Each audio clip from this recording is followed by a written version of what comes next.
woman. I didn't leave her up there. Actually, that's probably what happened to that ghost.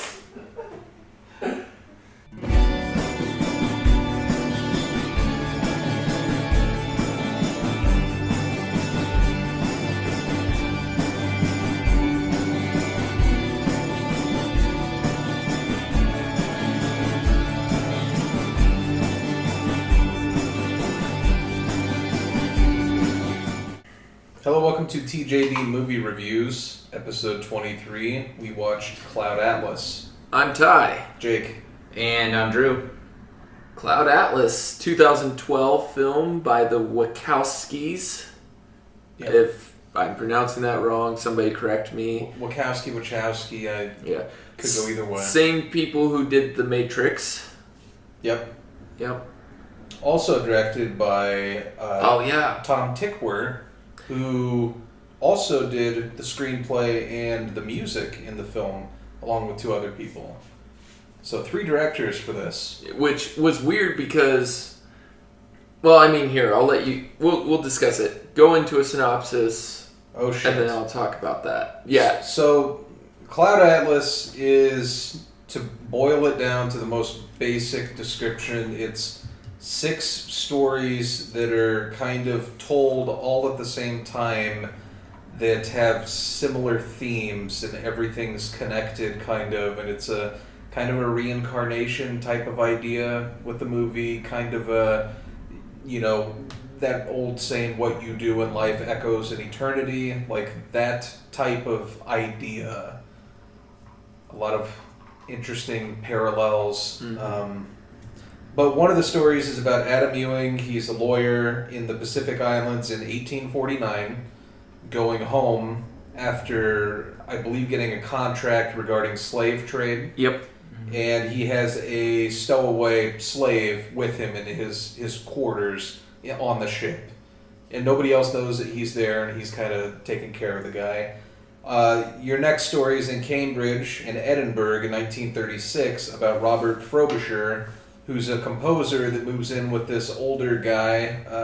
He's a well-renowned composer. Yeah, he's like the guy. His name's Vivian. And Frobisher kind of becomes like his protege. Yeah. Interpreter, too. Yeah, because he has to write down all the music for him because he can't do it anymore. So. Yeah. And he's a gay man, and he left his lover to go and compose music with this older guy.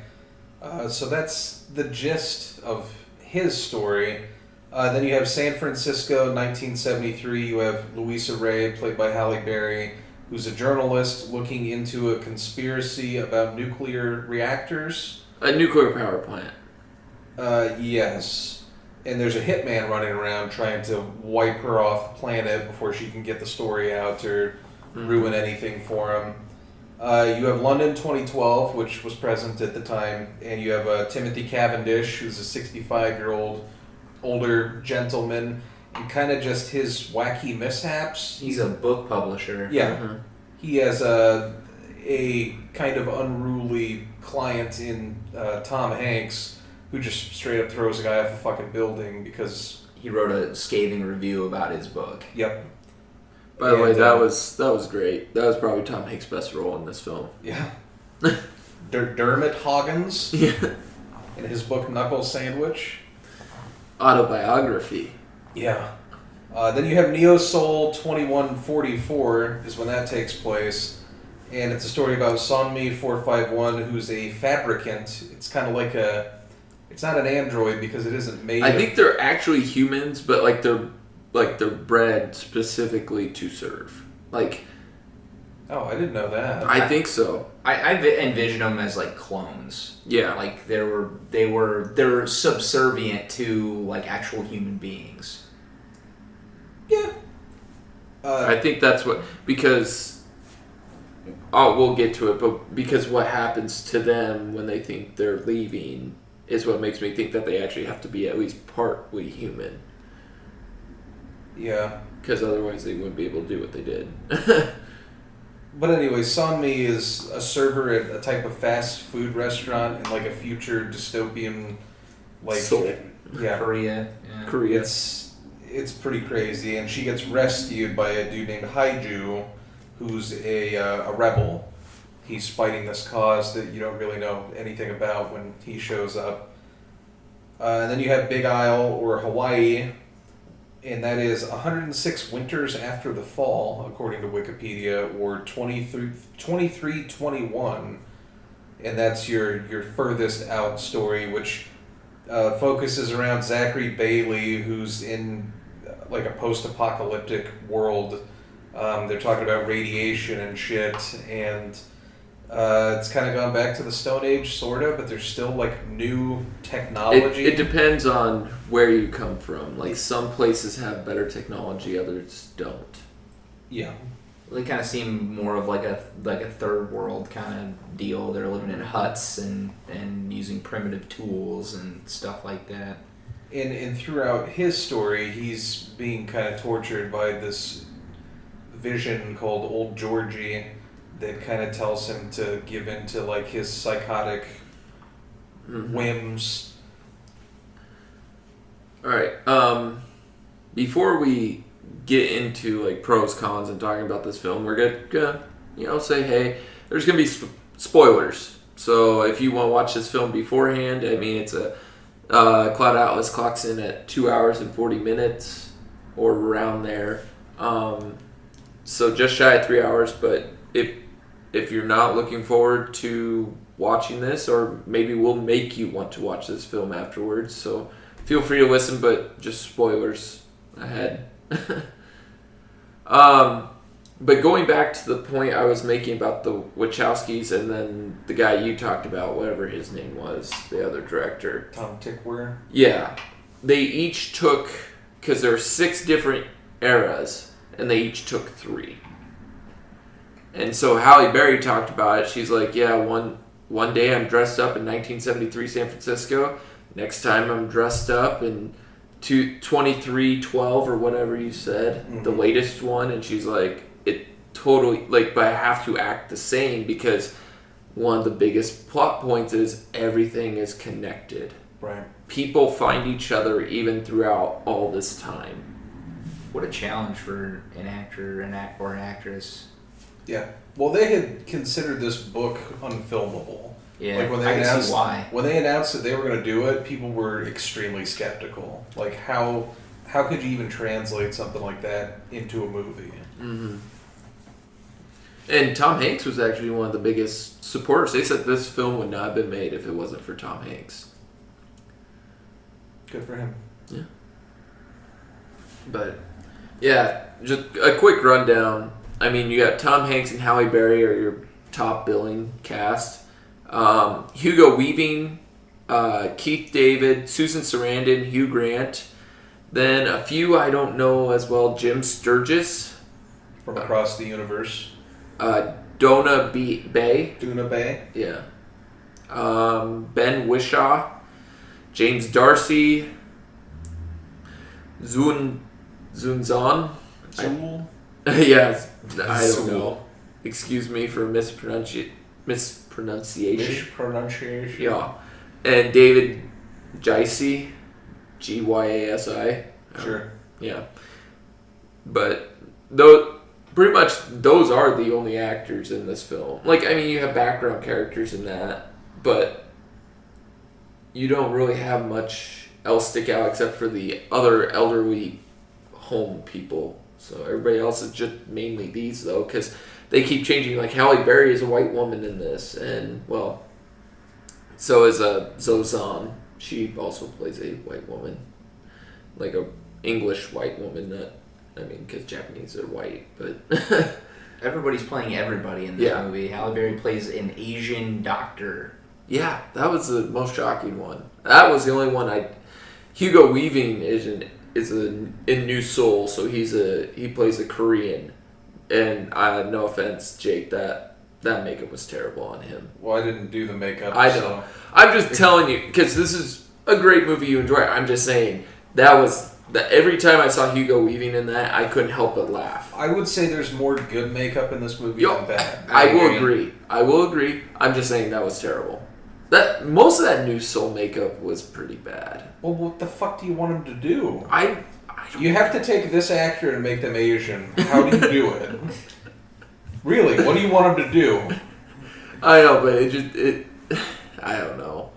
And yeah, I think of Breakfast at Tiffany's when Mickey. Listen here, Tyrell. They were not that bad. I know. They were not Mickey Rooney level disgusting racist. You fuck.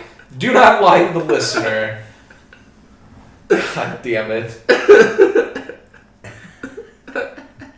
I'm just so glad I could get a rise out of you. I fucking hate you. No, it's not that. Hugo Weaving, at least, they don't have the mannerisms that are that bad. Yeah, they're not sticking their fucking teeth out like he was. And, Yeah. oh, hurry, jolly Christmas. I can't believe that even got filmed. Like, I can believe it because of that time period. That, you know what? I always kind of forget that that's in that movie. And then you see him doing it and you're like, holy shit, dude. Oh. But you know what? Most interesting crossover of, like, you know, like Halle Berry did Whiteface. And did Tom Hanks do it? Tom Hanks didn't change color in this, did he? Well, he's not a Pokemon. A what? Pokemon. Okay. What's that have to do with changing colors? I don't know. Don't they change colors and shit? He didn't morph into something else. Well, I'm just saying, Halle Berry, you know, is obviously black, and she plays a white woman in this. I'm asking, did he change? No. No, I mean, he was darker for that, the author that threw the guy off the rooftop, but I don't know that he was supposed to be black or anything. Okay, that's what I'm asking, if he... Yeah. Okay. That's why I wondered, is if he did a crossover or not. They kind of caught a lot of shit because they had people that weren't Asian playing Asian, and then they said, well, you didn't have white people playing blackface, so why do you think it's okay for you to do Asian? Or they called it yellowface. Yellowface. But it's... I think if they would have been cornered into a situation where they had to do blackface, they probably would have done it. And you know what? They did it for every other fucking nationality. They had thing an was Asian playing a Spanish lady, like... Yeah. That one was the only one I was totally not sold by. Like, I did not get that. Like, you guys said she was playing Spanish, and I was like, what? Well, she was speaking Spanish. I didn't catch it. I didn't. She was going so fast. You stereotyped? I'll admit, I may have. But like, I just... Oh, you did?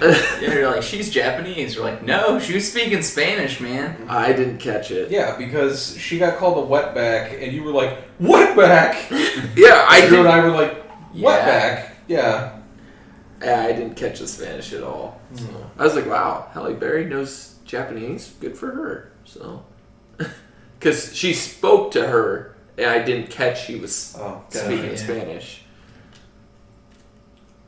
Yeah. Hugh Grant, I don't even think he had to act in this film. He pretty much played himself. Yeah. A womanizer and a cannibal? Yeah. Is Hugh Grant a cannibal? And he raped fabricators, so... Yeah, he did. Oh, I thought you were talking about real life. No. Like Hugh Grant raped someone? No. He played himself. No. We're just saying he played himself. I mean, there were no male transvestite prostitutes in this movie, so... If we ever got famous, you realize how hard we're going to get fucking sued by everyone, right? That's why I say allegedly. Okay. Allegedly. Allegedly. I know you don't. That's why I try to follow up with it. Or I say your thoughts aren't always associated with TJD. Or people get that this is not a serious podcast. It's a parody. We do it for fun, laughs, haha, hee hee, hoo hoo. Wondering, does Hugh Grant look like the lead singer of the Who? When he had the old makeup on? Yeah. When he was Cavendish's brother? Mm-hmm. Yeah, maybe a little bit. Yeah. All right. Talking about Roger Daltrey? Yeah. Yeah, I could see a little Roger Daltrey there. All right, just wanted to make sure it wasn't me. Also, if you fucked my wife, I wouldn't feel bad locking you in that place. All right, so how we want to do this? Since this movie is so big, these stories are so big, And they weave them in and out. They'll be doing one thing, next thing you know, you're somewhere else. Next thing you know, you're somewhere else. Then you're back, and you're like, whoa, what? Just talk about anything you either enjoyed or didn't enjoy. If you want to take each separate story and go through the pros and cons of each, you could do that. However we want to do it, it is a big thing to tackle, because no matter how long we talk or get into details about it, it still isn't going to be the same as watching it. Yeah. Because it's a movie that you can't really explain. You kind of have to just watch it, and it either gels for you or it doesn't. I will say, when I didn't do much research before this, because you said, I want to see if you can figure all this out. Because you say you didn't, Jake, you didn't want us to get lost in this, and you would make sure we didn't. Thing is, I didn't get lost. I followed everything pretty well, and I even caught one thing you hadn't seen before. Right. So I really don't know the complaints people had with, oh, you're going to get lost in it. I really didn't. Because your average moviegoer wants to be able to go into a theater and dick around and look at their phone and shit and still keep track of everything that's happening. Well, and a lot of people aren't necessarily attentive for 2 hours and 40 minutes. People start getting, a little stir crazy after that. I'll say for me personally, around the 2 hour 10 mark, I started feeling the film. Like, I mean, I didn't know how the stories exactly were going to end, but I just was kind of like, wrap, let's go. And I just was like, I don't really see an end coming, and that's what was worrying me. I was like, man, this film feels like forever now. That's why he doesn't like Lord of the Rings. Mm-hmm. Probably. No, actually, those just couldn't hook me from the beginning. Like, this film had me right away. I was like, I'm intrigued to see kind of where these stories were going. It was just kind of like, let's wrap these up. So, but they're also big stories. I get that. I do. So that's why I'm saying, like, I understand the length of the film. But I'm just saying... You just don't like it. I'm just saying, it hit a point with me, and I don't know why, where I just was like... You said, movie, I'm going to let you finish... Yeah. But go fuck yourself. I'm going to let you finish, but Top Gun is the greatest film. No, I'm not saying that. You want to talk about movies that feel long? Top Gun. Really? Oh, I thought you were going to say Spies Like Us. Oh my god. Yeah, is this shorter than Spies Like Us? Yes. No. It feels like it. Dude. Yeah, you want to talk about movies with bad pacing. How the fuck do you stay awake during Spies Like Us and you shit on this movie? I'm just saying, I'm not shitting on the movie. I'm just saying, for me personally, it started to feel long. What is your perfect movie length? Probably 210. 210. 210. At if you need to get an extra 5-10 minutes, I can do it. If it's like building towards something really big, and like these were great stories. But just like that last 30 minutes, it was all now. Well, use the word. Exposition. There wasn't much action happening. How dare a movie have exposition? No, it's not that it's bad. That's exposition. But I'm saying, like, you've already built up to everything. Now just let's roll it on out for the last 30 minutes. So it's called resolution. It doesn't matter what I said. You're just gonna keep defending this, yeah, and which is fine. Yeah, I'm just saying, for me, it felt long. Okay. I'm not saying it's a con. People may enjoy this. I mean, people, for gosh sakes, go out and watch Titanic when it gets re-released in theaters. And that's what, 3 and a half hour film? Yeah. So, and I personally think that is way too long, but... So you don't like Titanic? No, I enjoy Titanic. I think Titanic is a great film. I'm just saying... I usually will pause the film and come back to it. He's like, come on, people, let's die and wrap it up here. Tyler's the kid that when it was on VHS and he had the 2 tapes, he just put the second tape in and watched the last half of the movie. Let's get to these people fucking freezing to death. You monster. Oh yeah, coming from you. Oh, yeah. I'm a monster. Is this ship gonna sink or what? By the way, again, it wasn't the Titanic, it was the Olympic. I thought it was the Olympia. Olympic. Oh, Olympic? Was it the Olympia? I'll have to check on my own conspiracy You theory. forgot the name of your own bullshit ship you made up? It's not made up shit. It's not made up. It's just a bunch of crazy fucks that are... I don't think the listeners know what you're talking about. We haven't talked about Clyde Atlas at all. No, we were talking about Clyde Atlas. We were talking about the length. You got anything? Drew, you got that look. Well, I don't know if we want to... How did we want to do it? Do we want to go story by story? Just dig in. Whatever you want to say. Okay. Pick one and go. I'll just make a broad statement here. The score. Yes. I wholeheartedly agree. The score is incredible. Like, is the score available? Like, yes. And I bought it right after I saw it. I would fucking buy that. I would buy it in a heartbeat. Oh, okay. You can tell them. Oh, by the way, I was right. It was the Olympic. So, if you want conspiracy theory to research, Olympic and Titanic. Have fun with that. It's weird. Anyways, yeah, the score was great. I love the music in the movie. Mm-hmm. Like it isn't the first thing that caught my eye. Like when I went in, but I'm not lying when I say I bought the soundtrack right after we left the theater. This is all original stuff, right? It hasn't been previously done. Like the whole thing is too. In one of the stories, it's the 1936 one with the male prostitute / gay man / composer. Frobisher. Yeah. I don't think he was really a prostitute.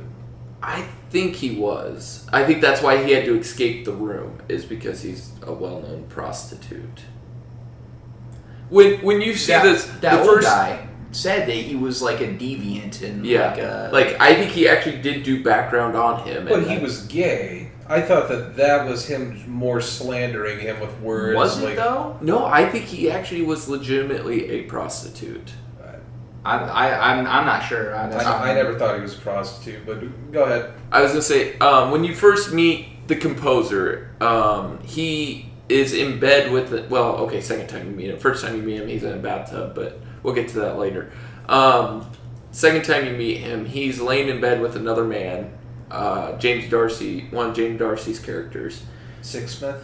Yep, and his whole thing is he's actually in love with this man, whether he be a client or he's an actual boyfriend, who knows. But he keeps writing him letters, but he's laying in bed, cops and the hotel manager are knocking on the door. He runs away. He becomes this other composer's protege, as we say. And he composes this song by himself called the Cloud Atlas Sextet. Yeah. Yep. And I was going to ask, I know they play it when they're in the record store in 1973 San Francisco. Does it play throughout the whole film? Do you hear it? Like, talking about the theme? Yeah. I think the theme is a separate song. Because, I was thinking when they were in New Soul and she was looking out that window, looking at that blind man playing the violin, I thought I heard it again, too. So it could be a variation of it. Mm-hmm. But it's a very good song, but that's where it seems to be developed from, is that. Yeah, I'd say if you're a fan of, orchestral, piano, violin, cello type of stuff, look into the soundtrack at least. I was just blown away about how tastefully it was used throughout the film. It was great. Another pro, I'd say the cinematography is pretty fucking stellar. That shot off the bridge with Halle Berry, that was amazing. So Halle Berry's character is a reporter, and Hugo Weaving is playing a hitman that's kind of after her, and she gets some documents that indict this nuclear power plant that they know they're not abiding by regulations. Right. And they send him after her, and she's kind of on this long bridge, all the lights have cut out, and she thinks she sees a car behind her, but then she looks in the rearview mirror, there's nothing there, and he kind of hits the side of her, and she goes through the guardrail, and they do this shot where the camera's fixed in the passenger seat looking at her in the driver's seat, but it's showing the outside of the car and the interior of the car as it goes off of this fucking bridge, and then the camera pivots into the back seat and shows right before she hits the water. I don't know how the fuck they did that shot. Yeah, it was a really good shot. 'Cause, like, you see everything, like, suspending in air around her that was in her car. Yeah. And, yeah. If that was faked, it's Hollywood magic. Because I've seen that shot a lot, and I'm like, that's fucking impressive. Well, and you feel like you're in the car, like you're waiting to hit the water. Like, that was awesome. The other shot I really like is when Ewing gets home and they do that like super close pull in where you actually see one of the walls in the house and she runs from the other room, and they do like a real fluid like zoom in on him, and something about it just looks super weird and interesting to me.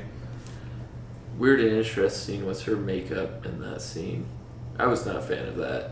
But, like, I agree, the cinematography was great, but I don't know. It's one of those movies that I'm willing to overlook little stuff if the big thing comes together nicely. So that's not a con for me. Like, New Soul, it kind of reminded me of the remake of Total Recall. Yeah. I was not a fan of New Soul. I thought their idea of what roads are was interesting. Yeah. Like, from what I could tell when he's driving that ice cream truck or whatever the fuck that is, they got, like, magnets. That's the only way I can think of that when he's on the bike and he drops through a bunch of them, is that he can somehow kill the magnetic field and then kick it on to actually get on a road. That's not a bad idea. Unless magnets cause cancer, then yeah. I don't know why I'm saying this as if the Department of Roads is going to look into it. Like, yeah, we should change our shit to magnets, but I thought it was cool. Like, their vision of the future didn't seem super unbelievable. No. Like, it was... Maybe parts of it were unbelievable, but, you know... Well, I thought it was grounded enough. They had those... those... be a weird... I was sorry, I was off of my own Oh, thinking okay. something. No, it's nothing to do with you. I think I was it's gonna say, something. you're looking through me. Yeah, I The universe? wasn't there like a Parks and Rec where like Andy said they should attach magnets to cars or something like that, and that would solve the gas crisis. I have no idea. I don't. I could be wrong. I could be thinking of something else. I don't know. There was one of the cooler things I thought about the futuristic aspect of that story was they would, like, almost everywhere they went, it was like a plain Jane room looked like shit. It was just concrete everywhere. And then they'd have a remote or something and they'd hit buttons and the room would more or less spring to life. Like flooring would appear, like walls would turn certain colors or have certain designs, and it would be like a live wallpaper on a phone or something like that. And you would see, like, they had a cherry blossom tree on one of the wallpapers, and you'd see the cherry blossom petals fall from the tree. And I definitely think that's not in the too distant future for us. No, I can see it happening.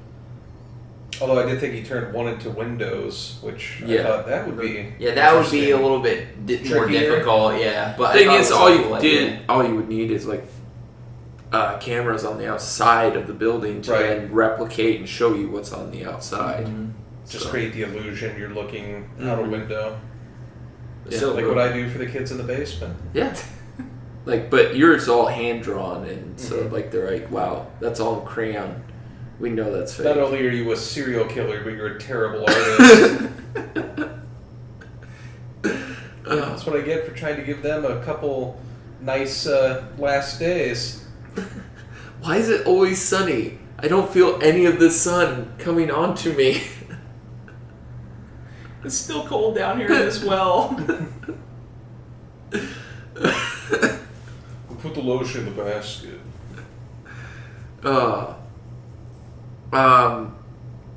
I was a little confused. Like, I wish they had said what the fall was.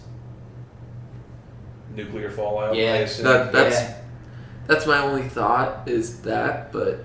I mean, Halle Berry mentioned rads. That's the first thing that came to mind when I hear fall. I think nuclear fallout. I almost definitely think that's what that was. And I think the issues in Neo Soul have to do with the issues in the 70s with the power plant. But the thing is, they stopped the power plant. Because she was able to publish her story. Yeah, you're right. Yeah, but it's not...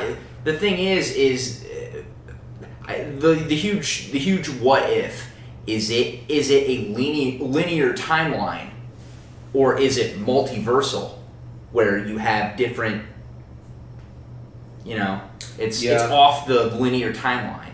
I never even thought about multiverse with this movie. That's immediately what I thought of, because I thought they were like, because the whole thing, even during the preview and several times throughout this film, is they say everything is connected, so that's what makes me think it's not a multiverse. Well, even if it's a multiverse, it's still connected. It's still connected. That's true, but I don't know. I would think then it, like, keeping it linear, like saying like history repeats itself and eventually you'll still end up with that you're supposed to. I agree that you would have more crossover if it were multiverse, I would think. Like more, you know what I mean? Like timelines, possibly. That makes the multiverse thing makes way more sense to me, just for the fact that, like Ty said, like if they fixed the nuclear thing, then the fall would have never happened. So, but then how do you explain the kid writing the book eventually if they do find the same things? Yeah, because the kid wrote the book about her story and stopping the nuclear plant. Right, and then Ewing had written also true. The journal when he was on the ship. So, well, I think those are things as far as like the changing the past to. Isn't there something in Doctor Who where like there are some things you just can't change, or something like that? I don't watch Doctor Who. I have no idea. I don't know. That might have been one of those things that they might have just overlooked for the sake of it being a movie. But to be so specific, like there's always one thing being passed along. So like from the Ewing character, the very beginning one, passing on his journal, then that person passing on their music, then it goes to Halle Berry, who's passing on her, which the kid passes on the book to the guy who gets institutionalized or into an old person's home, which then his book that he writes then becomes a movie that they see in New Soul that inspires Song Me, which inspires Song Me and they like worship her. Yeah, and she became a god, basically. Yeah, in Tom Hanks' time. So those are all connected. For it to be a coincidence or something they just let through, they obviously, that was something that was probably in the book that was always passed down, which is what makes me think it's all linear. That being said, though, I don't think you're wrong thinking of the other way. Yeah, I think the point of the movie was to tell you or give you hope in one way or another, like to give you that theme that what you do has meaning, no matter how minuscule you think it is. But it also shows because a lot of these deal with love as well, that you will find the one you are met with. In this, either you found them before, or you will find them now, or you will find them in the future. Love plays it's a big theme in this in this movie. You wouldn't think that I would like a movie like this, huh? No, I didn't think you were capable of love. I still don't know that I am. Oh, no, that's disheartening. Jake Bot is capable of love. It's a pun because I said disheartening, and you don't have a heart. Oh, I thought you were referring to me ripping hearts out of living people. Oh, so you Kano kids. Kano kids? Yeah. Heart rip. Fatality. It's a good heart noise. Thank you. Okay. Let me think. Right. Which time period did you guys enjoy the most? Which of the stories? I enjoyed watching the Cavendish story a lot. That was the composer. Or no, the older guy. The older publisher who gets locked into a nursing home by signing away his rights, basically. He kind of has the most fun story, and it's also more relatable because it's in 2012, so there's nothing crazy going on. I just love watching it unfold, like his crazy client Tom Hanks throwing that guy off the fucking balcony. That was one of the best parts of the movie, I thought. Talk about an ending that's flat and inane. Yeah. And then him like scheming with the rest of the geriatrics in the nursing home to try and get out. Yeah, that's pretty good. Then Hugo Weaving as the big nurse. Yeah, she was like an orderly, like a she was the hammer. Yes. Disciplinarian. That was funny. It's like, man, Hugo Weaving looks like he could break me in half.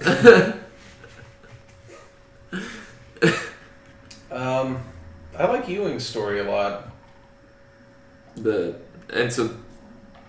that's not the first story. That is the first story. Isn't it? That's Which one? That's the Which one was oldest Ewing? story. The guy in the ship. Oh yeah, that was a cool So story. Tom Hanks is I like that. poisoning him. A schemer. Yeah. A greedy bastard. Like from the get-go has him convinced that he has some kind of worm in his system that's causing him to feel like shit. And while all of this is going on, you have the added detail that there's a stowaway that this he was a slave that kind of freed himself by just fleeing, and he says, listen, if you don't help me, he gives him a knife and he says, you need to cut my throat right now because you're doing it anyway. I just really liked, I bought their dynamic. Like, the slave dude was a pretty good actor. I don't know his name off the top of my head. I probably should. That was that Degassi or whatever. Yeah. I bought him as that character completely. Oh yeah. That was like his main role. Yeah. Throughout the whole movie. Because his only other role was as Halle Berry's father, which was in picture only. And he was in the super far future one too. Oh yeah, he that's calls right. her. He was on the he was on the boat or ship. Whatever. But he was more supporting in those stories. That was his story, basically. Yep. He was very minuscule. I would probably go with the actually, I think I'd go with the newest one, like the newest year, the 103 after the fall, because just like looking past like civilization as we know it having crumbled, and then seeing like all these other things that you've seen before, all the at least it appears we know those places, because to me I thought they were in San Francisco where the nuclear plant was. So that's where I thought they were. And just him dealing with his psychosis. And also, though, them knowing, like, being... And Susan Sarandon being a fortune teller and him having to, like, remember what she said was really intriguing to me as well. So that was another cool shot, by the way, when she's blinking and her eyes change color. I said that. I was like, wow, that was awesome. Yeah. But Susan Sarandon didn't do much in this film. No. Besides just look sexy. Do you guys not agree? No, I'd agree with that. Sure. True. I don't know. You took all the wind out of this podcast. Yes, I did. Score one for Ty. I'd say another pro is acting. I thought all around pretty solid performances from just about everybody. Now, are they all as strong as each other? No, I won't lie. I'm not delusional, and I won't say that Duna Bay is a little rough occasionally, but She has her moments. Definitely. Especially when she needs to cry. Like, I really bought it when anybody cried in this movie. Which is good. Yeah. I don't like fake crying. It angers me. The one I always found a little far-fetched was just the Halle Berry one, the 1973 one. That seemed like it could just be a movie in itself. Like they could have made an hour-and-a-half movie out of that. Just a fictionalized version of something. I mean, couldn't you argue that they could have made a movie about all these stories? I don't know about all of them, but I don't know. For some reason, I don't know. I saw Halle Berry's and that was one I just didn't feel like it fit with the rest of the film. Really? Yeah, I don't know why. So the whole nuclear. I was gonna say, imagine this movie with that chunk out. You would be okay with that. Well, see, you would have to move a lot of stuff. The letters would have to be pushed up to Cavendish, which I think it still would work. But you would actually want that whole story gone. No, I'm not saying it deserves to be gone. I don't know. I felt it was a little out of place. But why? Because, like, I'm let me just say this. Before you go, let me just say, it's a movie with almost every genre in it. Mm-hmm. So, I don't know why you would remove one and leave the rest of them. Like, I don't know how you'd, like, take one story and you're like, I don't really like that one. When they all... So, the whole thing is, the way that one interacts with the others is Tom Hanks does meet Halle Berry in the 1973. And then all of a sudden they meet each other in the 2300 or whatever, and he feels like he knows her. Or he feels like they've met before. Mm-hmm. Okay. I kind of get that. But really, besides that, I mean, the nuclear power plant itself didn't fail. It didn't cause the radiation that's in the 2300. The story ends up in the hands of Cavendish from the boy who writes it on her life. But at the same time, what he could have done is found those letters. He instead just had found the letters and talked about those. Like while he was they could have moved it to where they could have moved it back a little time. He meets Darcy in the old folks' home, and he gives him the letters.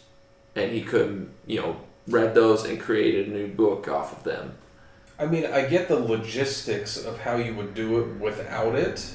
I'm just saying, it's the one I don't feel it ties into the other ones as well. Okay. I'm not saying it wasn't needed at all. I mean, it made the stories flow better, having that little buffer there. But I'm just saying, it's the one where I think it was the weakest point. Okay. Yeah, I mean, you guys could totally disagree with me. I mean, I'm a guy who enjoys Spies Like Us, according to you, so therefore my opinion's crap. According to me, do you not enjoy it? No, I do. Okay. So I'm just saying, according to me, you actually enjoy it. You throw it in my face that I enjoy it. I mean, only on the pod. No. It's not like that's not only on the pod. No, it's not only on the pod. Maybe. We have to give you a hard time about something, Tyrell. Mm. Maybe I have a hard enough life as it is. No, you don't.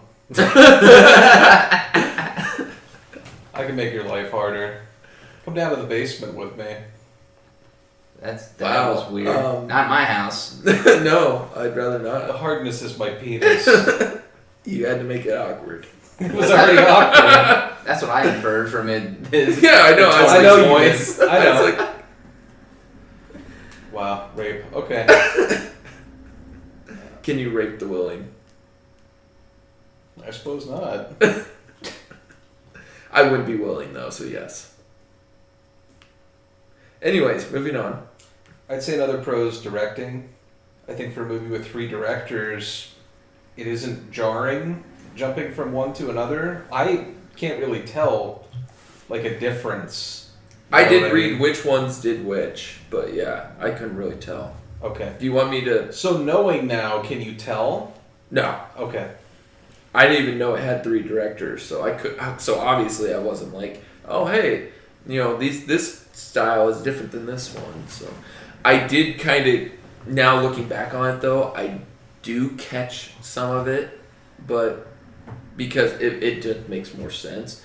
Like out of the 3, guess which one directed The New Soul? No idea. Lena. It was the Wachowskis. Because, like, it's a Matrix style, like the car chases and that. But, Yeah. yeah. And then Who did E-Wings? he was the earliest. Yep. I believe that was Wachowskis as well. Okay. I think it went Interesting. every other. I don't hate the Wachowskis. I really don't. I will say that next to the original Matrix, they haven't done a lot that was really great. I didn't see Speed Racer, but I've never heard It's bad. I've never heard a good thing about it. Dude, it's bad. I didn't see what's the one with Channing Tatum? Jupiter Ascending. Oh, Never gosh, saw that. got panned so much. Did you watch it? No, I just saying it got panned, but I will admit I've not seen it, so I will not say. I'm just letting people know critics didn't like it. Speaking of recent movies, my sister just sent me a text saying she was very let down by Pete's Dragon.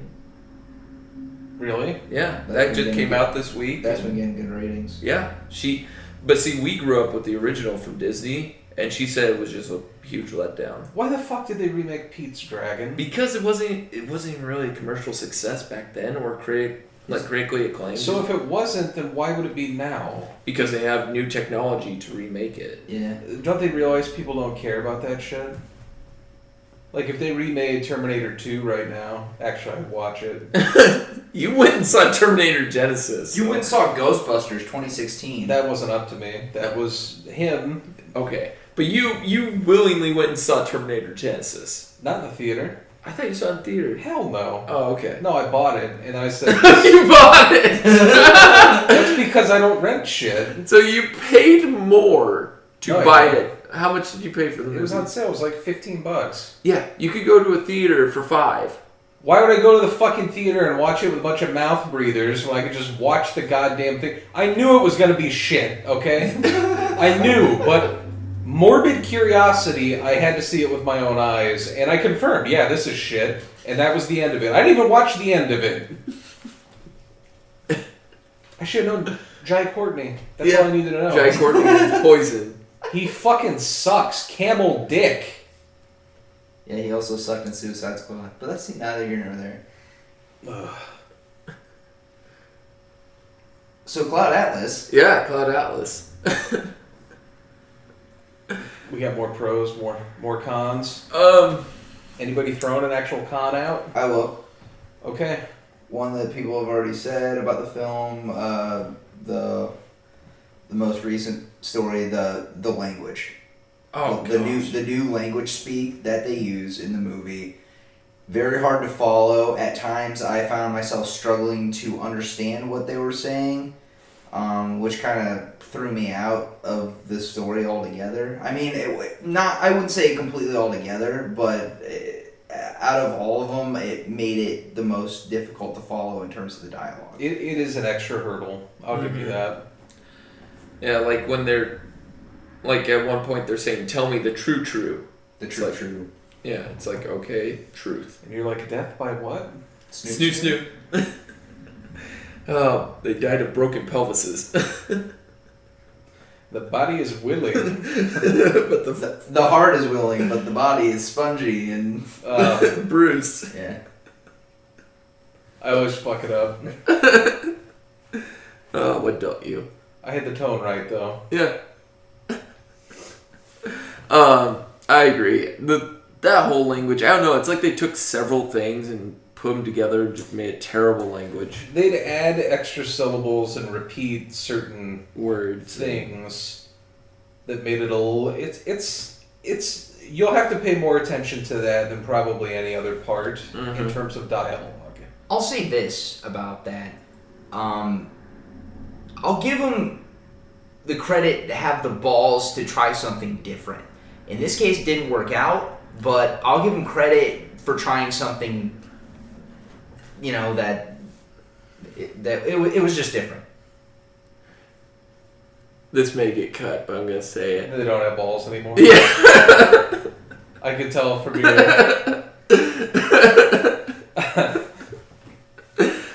That was good. That was good. That was good. Yeah, that's exactly what I thought when he said it. I could see your face told me everything that you did in this process.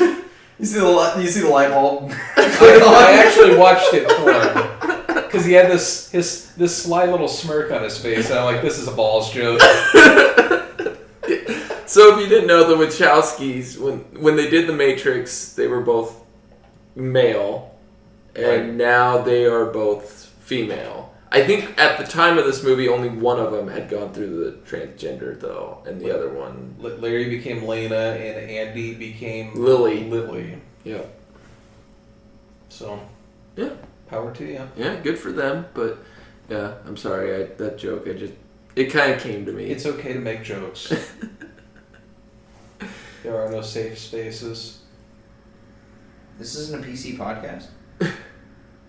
No, probably not. Oh, God. Jake ruined that week one. Did you advertise it that way? Hold on. Did you listen to any of the episodes? Because I've been editing this, and wow, we've had a major misunderstanding. I've never actually listened to one of them. Oh, shit.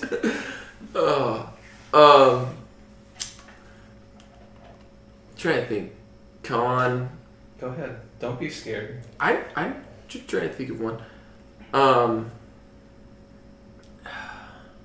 Jake will just I think the way they as well as the stories work together, I think sometimes the way they jump to certain ones in a way and that could have been done better. I think there could have been better cutaways in that. It just, all of a sudden you're getting interested in one and they just go to another one, and it seems like some of them get lost for a long time. I'll give you that, but I'll also say for every chance that they might have missed with that, some of them line up fucking great. Oh, no. Like, for example, when they have the slave gentleman on the ship, they give him the task of dropping the sail. Did you notice the part when he's running along the top of the ship? At the same time, it cuts back to Sonmi and him running on that little thing they had shot out. Like, there's parts that sync up pretty fucking good. Yes. And then there's other parts where you're like, holy shit, I forgot that was happening. Like, one example, after Luisa Ray goes into that fucking water, there's probably 20 minutes where they don't go back to that. No. And then it's her in the car still, and you're like, oh, fuck, yeah, she never got out of there. And then they kind of get you caught up to speed. But I think it was a necessary thing. Like, I think they wanted a kind of I think they had the resolutions lined up before anything else. But because of that, you had some odd little spots where they had to kind of put it on hold for a little bit. But I mean, something has to give when you're interconnecting 6 different stories, man. Right. And that's why I'm saying you could have gotten rid of one. I'm not saying they should have. I'm not saying they should have. I'm just saying they could have. I mean, you could have, but... Because that was like one reason Warner Brothers didn't want to do this film, is they're like, it's way too long, and like you were saying... Warner Brothers has bigger fucking problems now. No, I know, but I'm saying when this film was wanting to be done, they were okay. But they were just worried about the length, and they were worried about the average moviegoer. Right. It's ambitious. I can't think of another movie that actually syncs up and tries to tell 6 different stories at the same time. When you think of stuff like Pulp Fiction, you're telling stories that are connected, but usually in only one or two ways. Like, oh, Butch is over there doing this, or hey, there's Marcellus, or hey, there's, this going on. But you're not getting everybody crossing paths at the same time. And that's a big thing too, is when you're seeing these actors and story after story after story, they kind of start blending together, so they have to make them all the same. Like, that's why they said act the same, because you pretty much are the same. Right. Because they're doing that whole kind of reincarnation thing. Now, not every character they played is the same. Some of them are just side characters that they made them play. Some of it may have been for fun. Like Tom Hanks' thug character they played. But I found it interesting that Jim Broadbent's characters, more than often, were just assholes. Well, they said Hugh Grant and Hugo Weaving's characters were all the villains. Antagonists, Yeah. Interesting. Yeah. None of them were redeeming. Who's Broadbent again? He was Vivian, the composer. Uh-huh. And he was Cavendish, which was the only one that wasn't kind of... yeah. And he was also the ship captain that was like, hey, if he doesn't get the sails down, we're going to shoot him. Yep. And he was... Let's see here. Was he even in the future one with... He was in Soul. He was the blind violinist. That's right. But like the Yeah, he was on the boat. That's Oh, the you're only right. time He was showed on the up. boat. Yeah. Yeah, maybe not then. And then Tom Hanks had a couple dickish characters in Yeah, there. the hotel manager. He was a dick because he exploited him, but at the same time, he did save him. He could have turned him into the cops, but. True. And then the thug, who was glorified as a hero, though. And the poisoning. Yeah, the doctor he met, who wasn't really a doctor. So, and then you yelled at me for that. For When he literally said, he's poisoning. I found out he was poisoning me. I'm like, oh, he's poisoning him. And then you yelled at me for saying, shut up, Ty. It's like, he literally just said it. Yeah, but right before then, right before a plane exploded, you were like, boom. And I'm like, don't narrate the fucking movie. There's nothing I hate more than a motherfucker that narrates the movie. You were not John Madden. I don't need to hear it. Brett Favre. I love me some Brett Favre. I have an aunt that does the same thing. And I treat everyone the same. I tell you to shut the fuck up. That's the way it works. Everyone saw that coming from a mile away. Did you see it coming? The plane thing? Yeah, you saw him get off the plane. Did you think the plane was going to explode? No. Oh. I did. Oh. Who feels like an asshole now? Not me. You fucking should, bitch. No.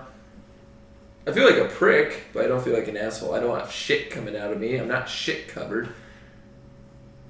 Not yet. Eat shit, Gambit.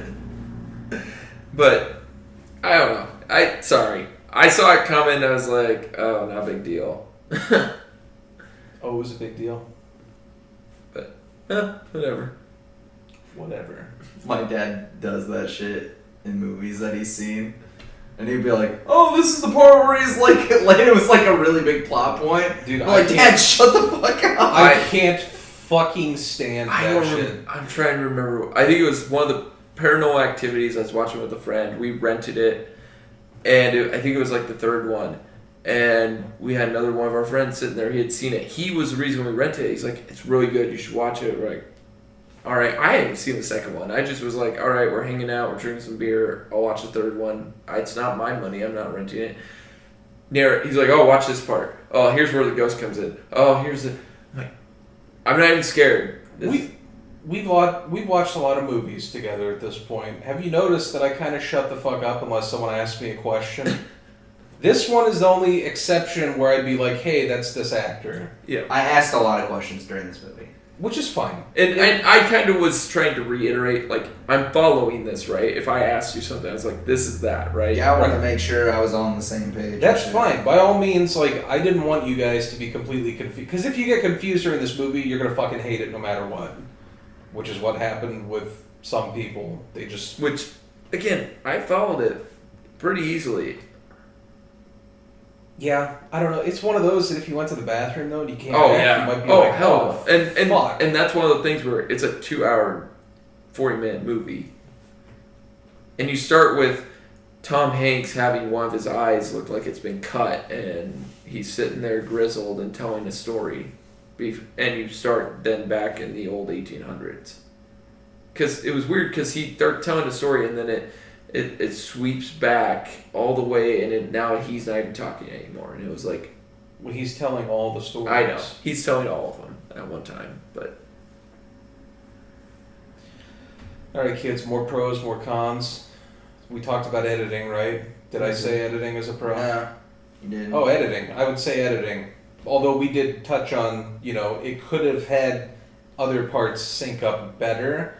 I think for what it is, they did pretty goddamn good. So I'd call it a pro. Mm-hmm. I'd agree.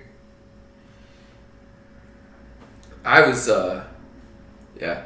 I mean, it's such a long movie to... If we had really broken this down, this pod would have been probably 2 hours. Yeah.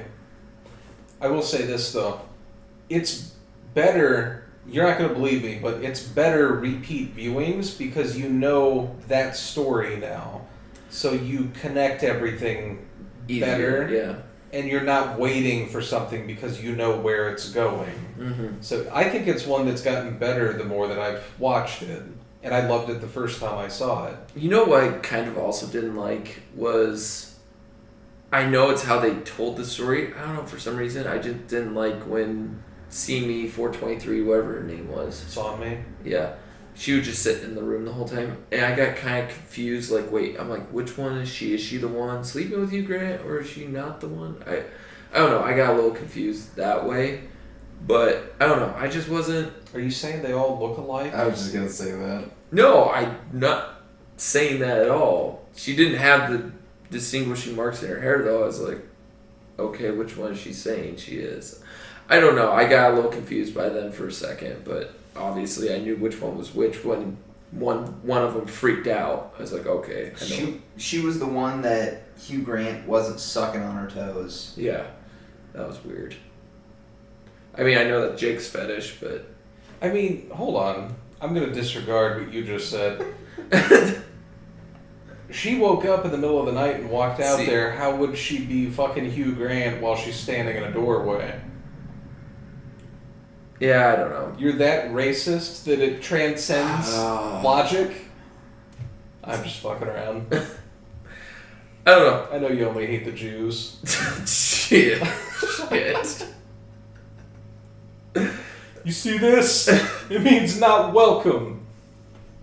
I do not hate the Jews.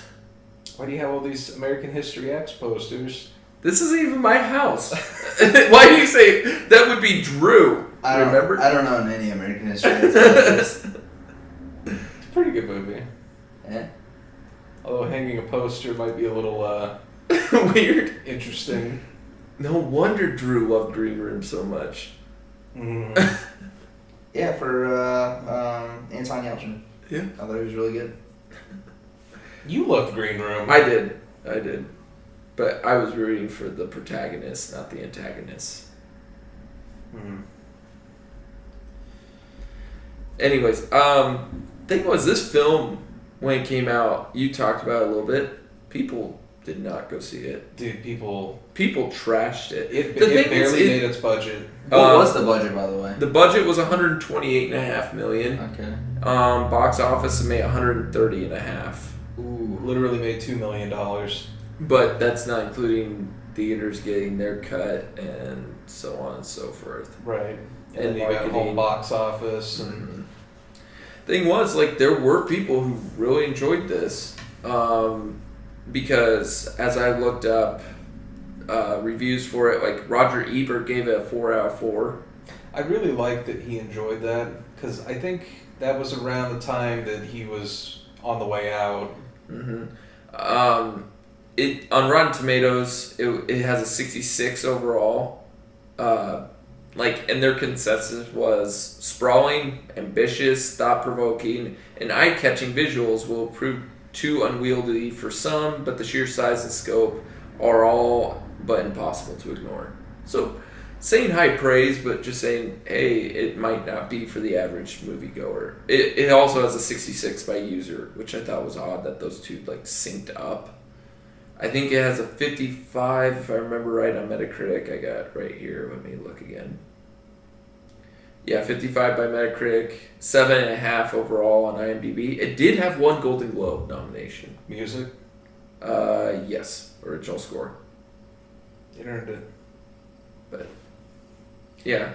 Now you told me that Time Magazine said this was the worst movie of 2012. Time Magazine listed this as the worst movie of 2012. I want to tell you some movies that came out in 2012, and we can say whether or not we think it was worse or better than I have them. a feeling I'm going to want to cock slap Time Magazine. Yep.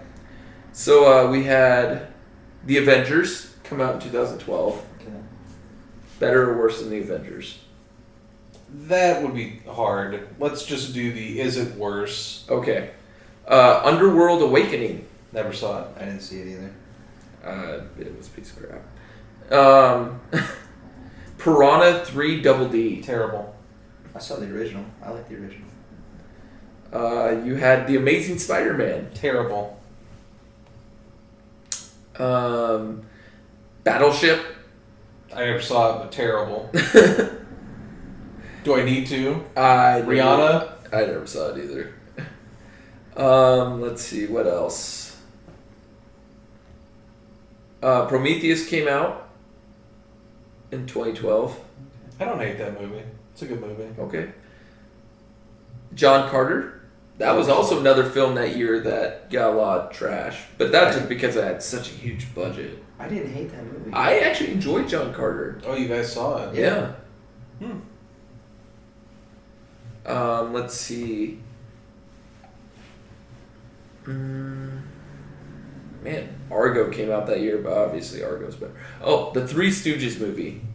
Never saw That one with Will Sasso. Yeah. And what's her name? Kate Upton as a sexy nun. I didn't hate it. Surprisingly. You had Ice Age 4 come out, which I didn't even know there was an Ice Age 4. Oh, they're making another one. They already just came out. It came It's out. got shit It's on it. garbage. It's like Yeah. it's 17% or something. You had the Wrath of Titans come out in 2012. I never saw those. Clash was a pretty big piece of shit, let alone to have Wrath come out. Was that Abraham Lincoln Vampire Hunter? I never saw that. Did you guys see Vampire Hunter? No. Nope.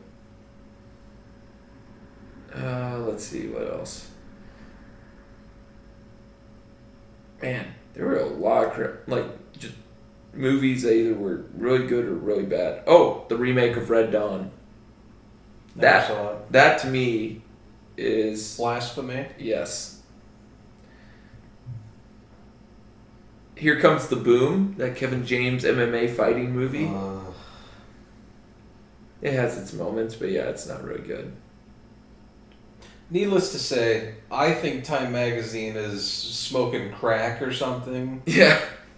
I would not have classified this as the worst movie of They had- 2012. Where they had a fucking axe to grind, or There's one movie we watched for this pod that came out in 2012 that they did not rank above or that they would have ranked above this film for worst.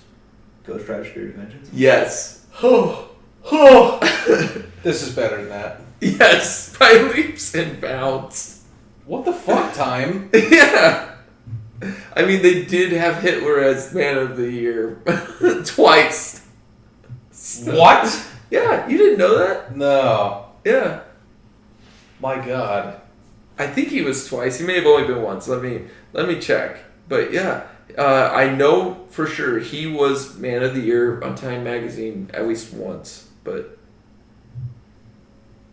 Does Time Magazine hate Jewish people? yeah, 1938, Adolf Hitler, Person of the Year. What? Wow. Oh, and Stalin, Joseph Stalin was 1939 and 1942. Okay, well, kids, if you needed an example of why Time doesn't know what the fuck they're talking about, there's your examples. Joseph Stalin and Adolf Hitler. I guess, putting them... Hitler was before he invaded Poland. Alright. I guess. He resurrected a country. But, yeah, now it's looking back, you're like, ooh. But Joseph Stalin should have been on there, period. Yeah, he was a pretty bad guy. Yeah. Alright, do we want to go over our final reviews, our final consensus for each of us? Yeah, we can do that. Alright. You got anything else? Anybody? Yeah, any last thoughts? No? No. Jake, why don't you start since this was yours?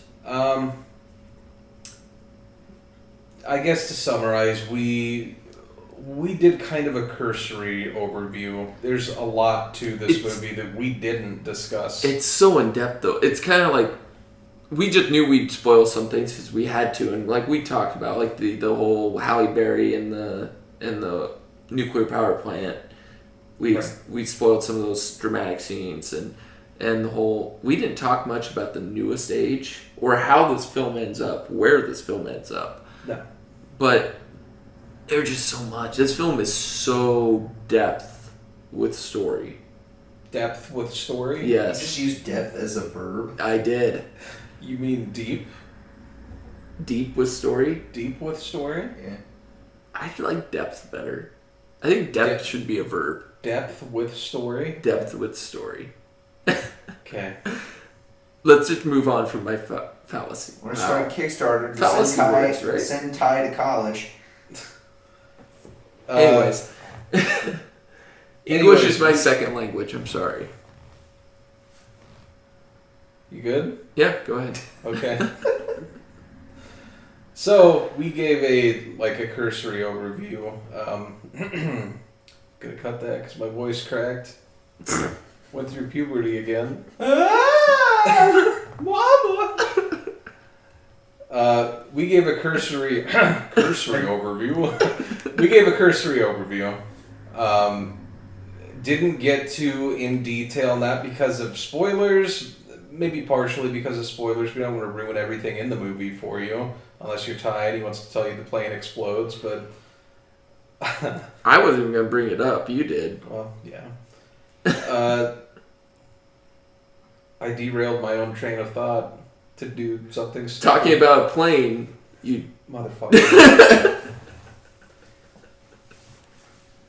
Hello, welcome to TJD Movie Reviews. We're just starting all over. No. Do you want me to go? No, I'm gonna go. We gave a cursory overview. God damn it. The most cursory overview. We could build the best cursory overview. It's a Donald Trump joke. Okay. What the fuck? We're gonna make Mexico pay for this cursory overview. Canada, you're next. I'm gonna tell you how to fix this cursory overview. If I'm elected. If I'm elected. Oh my god. We gave a cursory overview. That's a secret word! Cursory overview. We gave a cursory overview of this movie. Can you say something else, please? Because we didn't want to have a 5-hour pod, basically. It's a big movie. There's a lot of shit going on. I really like the themes in the movie. I like the idea of no matter how insignificant you may feel, there's importance in your actions. That there's good out there for you.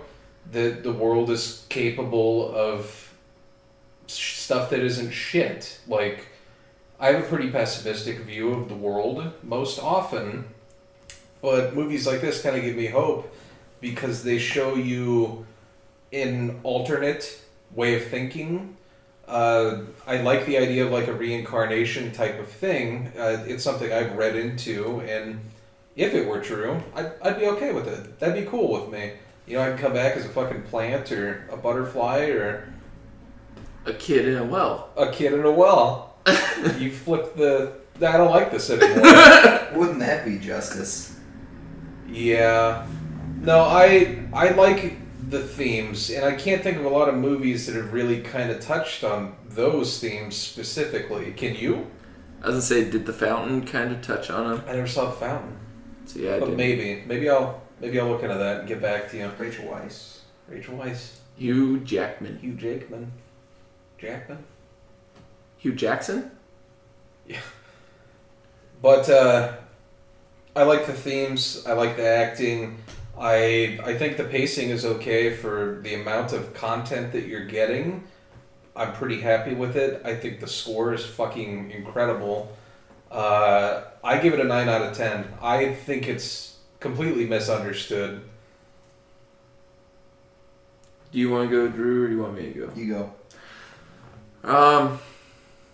I agree with Jake. The themes are interesting. Like, they're not saying it's reincarnation, but they are kind of saying people are connected. And even, I don't remember her damn name, the fabricator or whatever, the Saw me. whatever, 413, whatever her number is.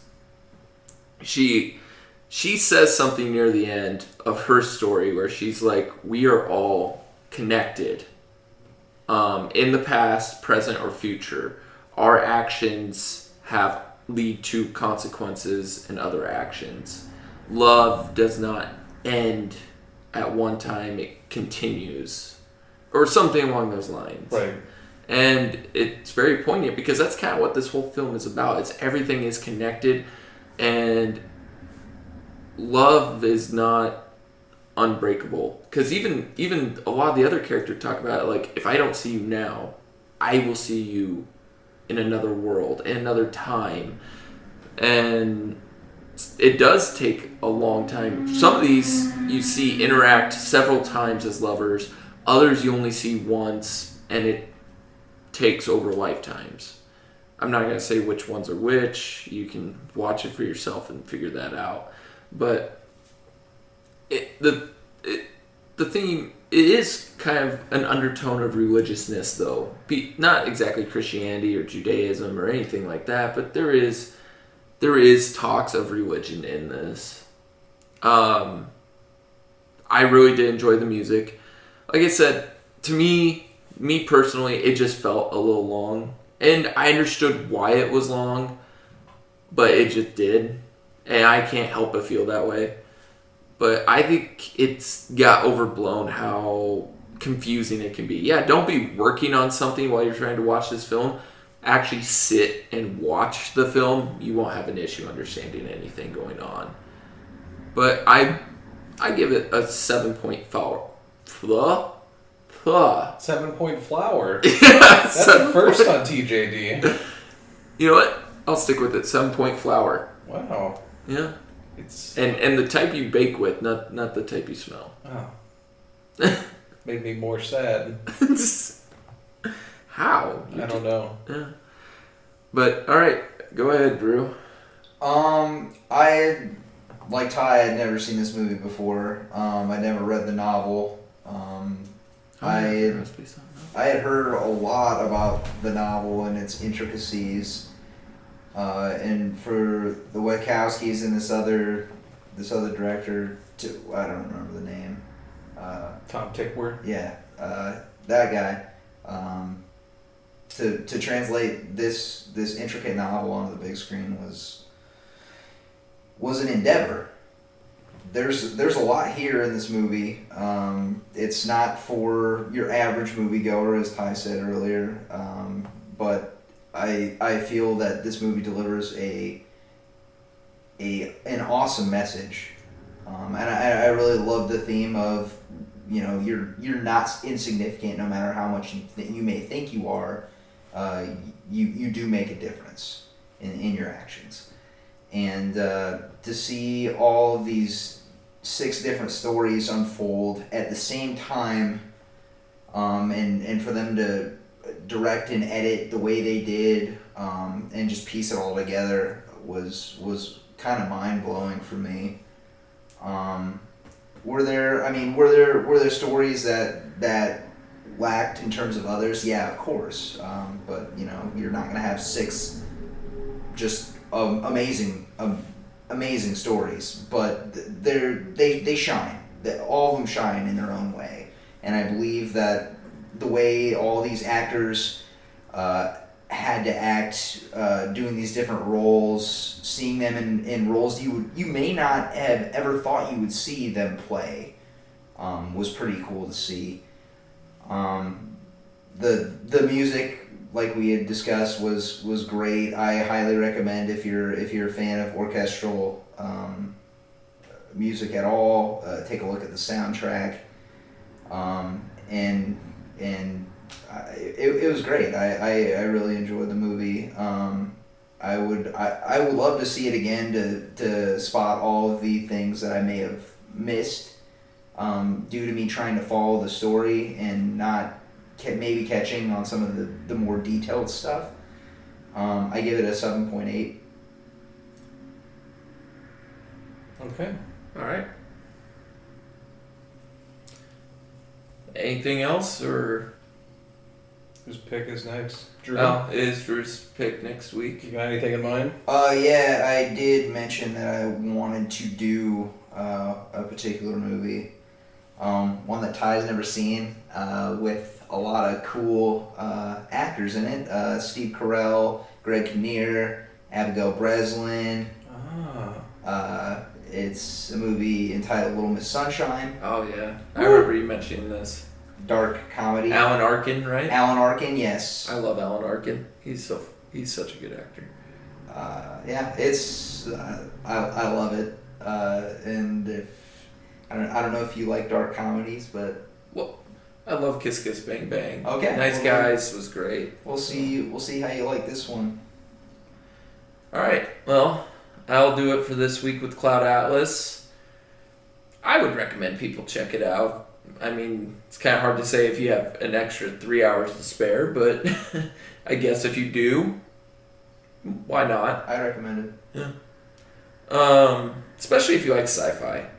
So, I mean, like half of the film isn't sci-fi, but the other half is. So if you like sci-fi, 70s crime thrillers, voyage old films, school, yeah, like Period pieces. yeah, and composition,